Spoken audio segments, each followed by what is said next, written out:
Nih, ngapain kamu di sini? Pergi! Kamu bikin toko saya kelihatan kumuh. Kamu mengganggu pelanggan saya dengan baumu yang kayak kotoran. Pergi sana tua bangka bau sampah. Maaf nak, saya hanya istirahat sebentar. Pergi! Assalamualaikum warahmatullahi wabarakatuh. Halo sahabat Rona Kehidupan.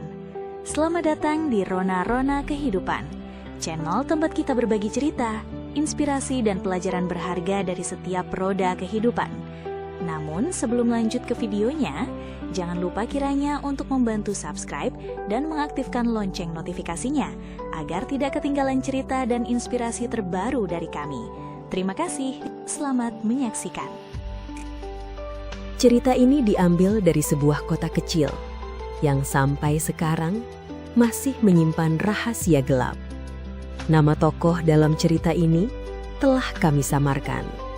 Di dunia yang seringkali menilai dari penampilan, ada satu kebaikan yang datang dari seseorang yang bahkan sering tak dianggap manusia. Seorang kakek tua, pemulung, yang memilih jujur saat dunia memberinya alasan untuk membalas. Dan saat kebenaran itu terungkap, ada satu hati yang hancur oleh penyesalan. Langit masih gelap, embun masih menggantung di ujung daun. Di sebuah gubuk kecil yang nyaris roboh, atapnya bocor di beberapa bagian. Dindingnya hanya dari papan usang. Pak Harun perlahan membuka matanya. Ia batuk kecil. Tangannya meraba dada, seolah menahan sakit yang sudah lama ia pendam. Dengan susah payah, ia duduk. Di sudut ruangan hanya ada tikar tipis dan sebuah gelas plastik berisi air sisa semalam. Ia meneguk perlahan, lalu menatap kosong ke depan, seolah mengumpulkan tenaga untuk menjalani hari yang sama lagi. Dengan tubuh gemetar, ia mengambil tongkat kayu dan karung lusuh yang sudah penuh tambalan. Hari itu kembali dimulai. Matahari mulai naik. Jalanan mulai ramai. Namun Pak Harun sudah berjalan sejak subuh. Langkahnya pelan, setiap beberapa meter ia berhenti, menarik nafas panjang. Ia membungkuk, mengambil botol plastik dari selokan, mengais kardus dari tumpukan sampah. Tangannya kotor, kukunya hitam, namun gerakannya penuh kesabaran. Sesekali, orang-orang menatapnya dengan jijik, bahkan menutup hidung saat ia lewat. Seorang perempuan menarik tangan temannya. "Hei, lihat, kasihan sekali kakek itu, tapi kotor banget." Jangan gitu, nggak baik menghina orang. Pak Harun mendengar itu, namun ia hanya tersenyum kecil dan terus berjalan. Siang itu sangat panas, matahari tepat di atas kepala. Pak Harun mulai kelelahan. Ia melihat sebuah toko mewah. Kaca besar, AC dingin terlihat dari dalam. Manekin berpakaian mahal terpajang rapi. Ia duduk di depan toko itu, hanya beberapa detik, sekadar menarik nafas. Namun, tiba-tiba, pintu terbuka dengan keras. Sepatu hak tinggi terdengar menghentak lantai. Novi keluar. Wajahnya cantik, rapi, elegan. Namun sorot matanya dingin. "Hei kamu, pergi sana, jangan duduk di sini." Suaranya tajam. Pak Harun terkejut, langsung mencoba berdiri. Maaf nak, saya hanya istirahat sebentar. Badan saya lemas sekali. Namun Novi semakin kesal. "Kamu sudah bikin toko saya terlihat kumuh. Kamu pengganggu pelanggan saya dengan baumu yang kayak kotoran sampah. Sudah sana pergi, jangan banyak bacot." Tanpa pikir panjang, ia menendang karung Pak Harun. Botol, kardus, semua berserakan. Beberapa orang melihat. Ada yang berbisik, ada yang merekam, tapi tidak ada yang membantu. Pak Harun terdiam. Matanya sedikit berkaca-kaca. Namun ia menunduk dan mulai memunguti satu persatu barangnya. Tangannya gemetar, namun ia tetap diam, tanpa menawar, tanpa membalas. Sore hari, langit mulai jingga. Pak Harun berjalan di belakang deretan ruko. Di dekat tempat sampah besar, ia melihat sesuatu. Sebuah dompet hitam. Ia mengambilnya perlahan, membukanya. Matanya sedikit menyipit karena penglihatannya sudah kabur. Ia melihat uang, banyak sekali. Tangannya gemetar hebat. Ia duduk perlahan di pinggir tembok, menatap dompet itu lama. Angin sore berhembus, membuat karungnya sedikit bergerak. Untuk sesaat, ia terdiam. Seolah dunia memberinya pilihan. Makan layak berbulan-bulan, atau tetap jujur. Dengan nafas berat, ia menutup dompet itu. Saya tidak punya apa-apa. Gumamnya pelan. Saya tidak punya apa-apa. Tapi saya tidak mau kehilangan diri saya hanya karena kesenangan sesaat. Ia tidak benar-benar melihat jelas identitas pemiliknya. Matanya terlalu lelah. Namun ia tahu satu hal. Dompet ini harus kembali ke pemiliknya. Alamat yang tertulis tidak dekat. Pak Harun berjalan, melewati jalan ramai, menyeberang dengan susah payah. Beberapa kali hampir tersenggol kendaraan. Keringat mengalir di wajahnya. Langkahnya semakin berat. Namun ia tidak berhenti. Setiap langkah adalah perjuangan. Setiap tarikan nafas adalah tekad. Akhirnya, ia sampai di sebuah rumah besar. Pagar tinggi, halaman luas. Ia mengetuk pelan. Pintu terbuka. Dan saat itu, waktu seakan berhenti. Yang berdiri di depannya adalah Novi, wanita yang menendangnya. Pak Harun membeku. Tangannya gemetar. Namun, ia tetap mengulurkan dompet itu. Apakah kamu kehilangan ini? Novi terkejut, meraih dan langsung membuka dompetnya. Ia langsung sadar kalau semua isinya masih utuh. Lalu, matanya menatap Pak Harun, lebih dalam, lebih lama, dan tiba-tiba wajahnya berubah. Dompet ini bukan hanya berisi uang, tapi banyak hal penting di dalamnya. Ini kamu yang menemukan? Suaranya bergetar. Pak Harun mengangguk pelan. Kenapa kamu kembalikan setelah apa yang saya lakukan sama kamu? Kamu tidak... Pak Harun menjawab pelan. Saat saya temukan, saya tidak tahu ini milik siapa. Tapi saya tahu ini bukan milik saya. Dan saya tidak mau kehilangan martabat dan prinsip saya hanya karena sudah diperlakukan tidak baik. Kalimat itu menghantam hati Novi. Pak Harun berbalik dan mulai berjalan pergi. Namun tiba-tiba, Novi teringat semuanya. Tendangannya, kata-katanya, tatapan merendahkannya. Dan kini, orang yang sama berdiri di depannya, membalas dengan kebaikan. Saat Pak Harun terus berjalan pergi dengan langkah tertatih, Pak, tunggu. Novi lari keluar, lalu jatuh berlutut di depan Pak Harun. Air matanya tak terbendung. Saya minta maaf. Saya sudah menghina Bapak. Saya sudah mengusir dan menendang Bapak.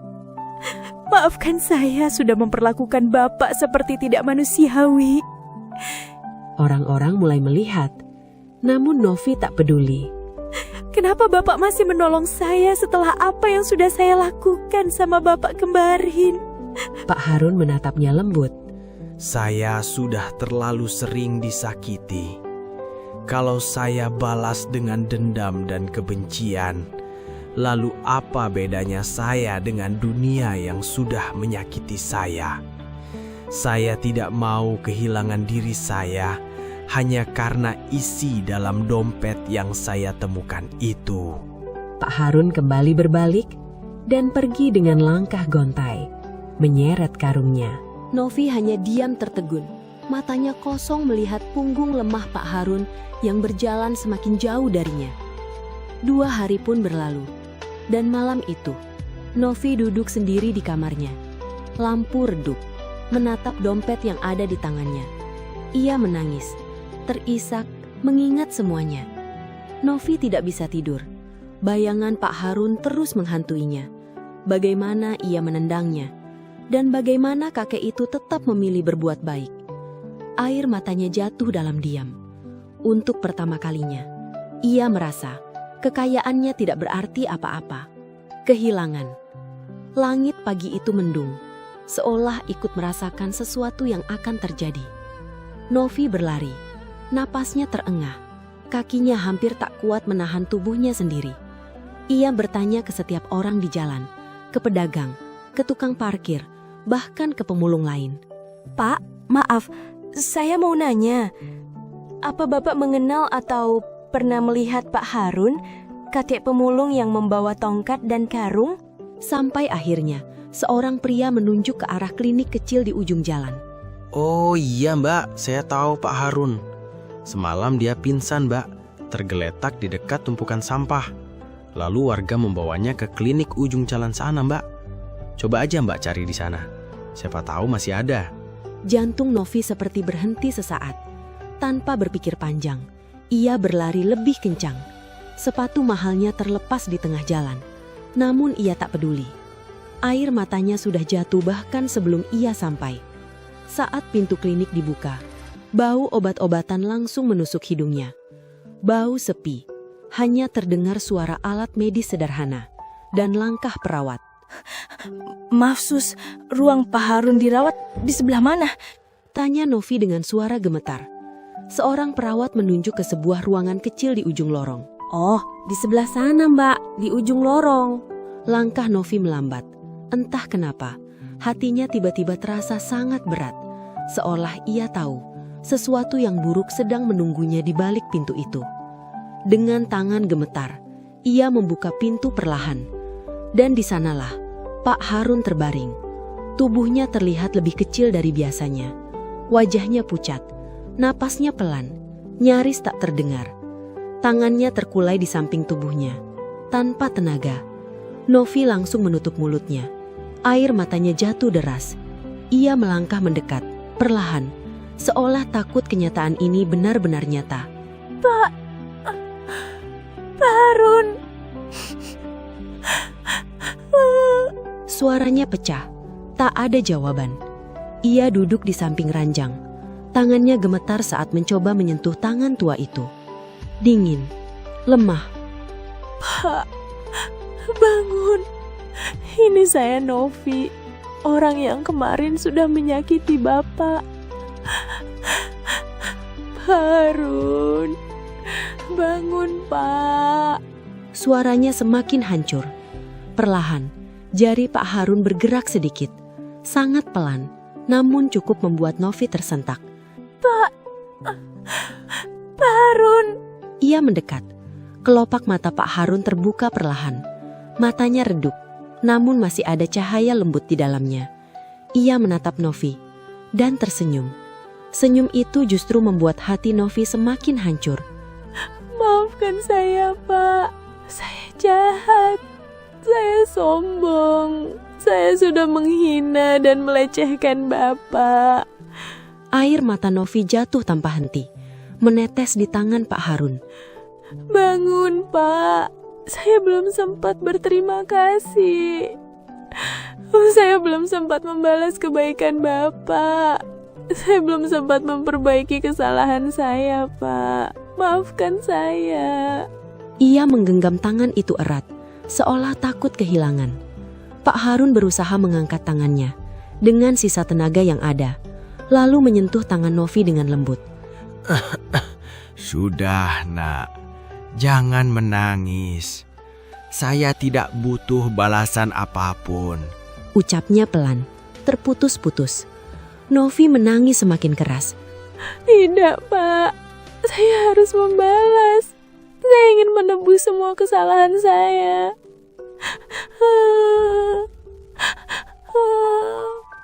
Pak Harun menggeleng pelan. Napasnya semakin berat. Saya hanya ingin kamu jadi orang yang lebih baik. Setiap orang punya martabat masing-masing di mata Allah, Nak. Belajarlah untuk menghargai sesama. Jaga dirimu baik-baik, Nak. Kalimat itu seperti pisau yang menusuk hati Novi. Novi menggeleng, menangis histeris. Kumohon jangan pergi, Pak. Saya belum siap. Saya belum sempat membalas kebaikan Bapak. Ia menunduk, menangis di tangan tua itu, yang kini semakin lemah. Perlahan, genggaman Pak Harun mulai melemah. Jari-jarinya, yang tadi menggenggam, mulai terbuka sedikit demi sedikit. Pak Harun. Suara Novi panik. Ia menggenggam lebih erat, seolah mencoba menahan sesuatu yang tak bisa ditahan. Namun, napas Pak Harun mulai terputus. Semakin pelan, semakin jauh. Akhirnya Pak Harun menghembuskan nafas terakhirnya. Sunyi. Tangan itu benar-benar terlepas. Pak Harun. Tangisan Novi pecah memenuhi ruangan. Ia memeluk tubuh lemah itu, menangis tanpa kendali. Pak, bangun, Pak. Maafkan saya, Pak. Maafkan saya. Saya bahkan belum sempat membalas kebaikan Bapak. Namun tak ada lagi jawaban. Tak ada lagi senyuman hangat itu. Yang tersisa hanya penyesalan yang datang terlambat. Perawat masuk perlahan, menunduk, dan hanya bisa diam. Karena semua sudah terjadi. Novi masih di sana, memegang tangan yang kini dingin, menangis, seolah berharap waktu bisa kembali. Namun ia tahu, beberapa kesempatan tidak akan pernah datang dua kali. Hari pemakaman Pak Harun, langit kembali mendung. Tanah masih basah oleh hujan semalam. Novi berdiri terpaku di depan pusara sederhana itu. Tak ada kemewahan, tak ada bunga mahal. Hanya tanah merah dan nisam kayu sederhana. Air mata Novi terus jatuh. Matanya kosong. Hatinya masih belum bisa menerima bahwa kakek sederhana itu benar-benar telah pergi. Beberapa orang mulai meninggalkan tempat pemakaman, hingga tersisa Novi seorang diri. Ia berlutut di depan makam, menyentuh tanah yang masih basah. Maafkan saya, Pak. Maafkan saya. Saya bahkan belum sempat membalas kebaikan Bapak. Tangisnya pecah lagi. Tiba-tiba, seorang pria paruh baya mendekat. Berpakaian rapi, membawa tas hitam. Maaf, apakah Anda yang bernama Novi? Tanyanya pelan. Novi mengangkat wajahnya, masih penuh air mata. Iya, Pak. Saya Novi. Bapak siapa? Pria itu menghela napas panjang. Saya pengacara yang ditunjuk Pak Harun. Saya sudah berhari-hari mencari Anda. Novi mengernyit bingung. Mencari saya? Untuk apa? Pria itu membuka tasnya, mengeluarkan sebuah amplop tua yang sudah sedikit kusam. Di bagian depannya tertulis, "Untuk anakku." Dunia Novi seakan runtuh seketika.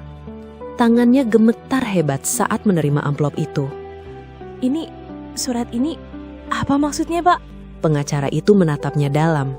Ya, Pak Harun meminta saya menyerahkan ini pada Anda saat waktunya tiba.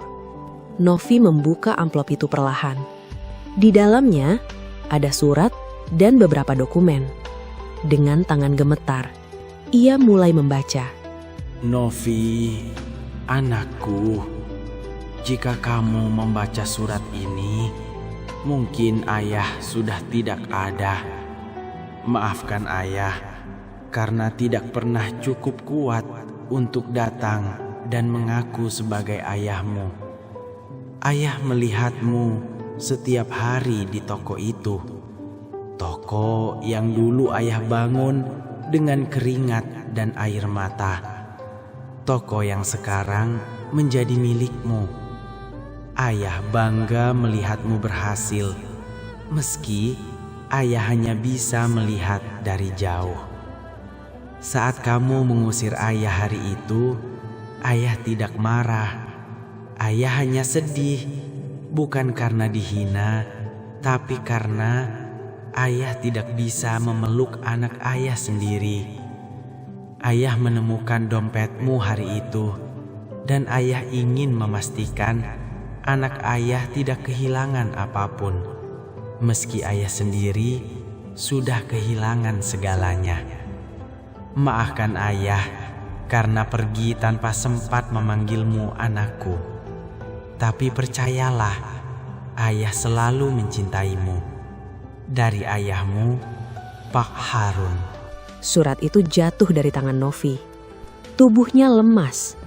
Ia mundur perlahan, lalu jatuh terduduk di tanah. Air matanya mengalir deras, tanpa henti. Tidak mungkin. Ini tidak mungkin.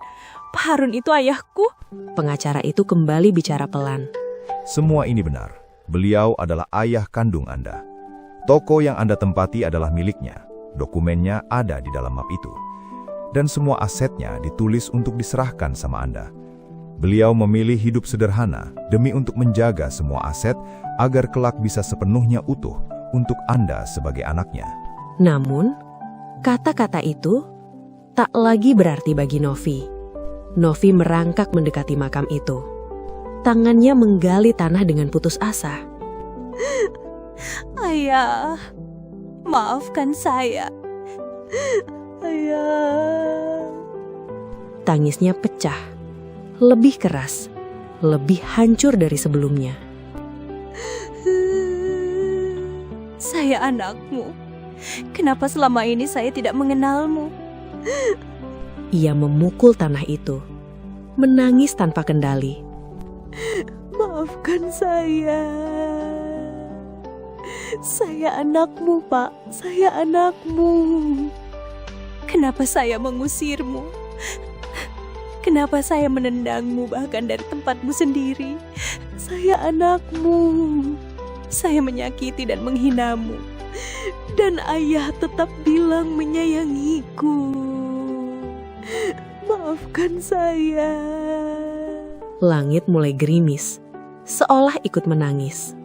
Novi memeluk tanah makam itu, seolah ingin memeluk ayahnya untuk terakhir kali, yang bahkan tak pernah sempat ia panggil. Ayah. Sejak hari itu, Novi berubah sepenuhnya.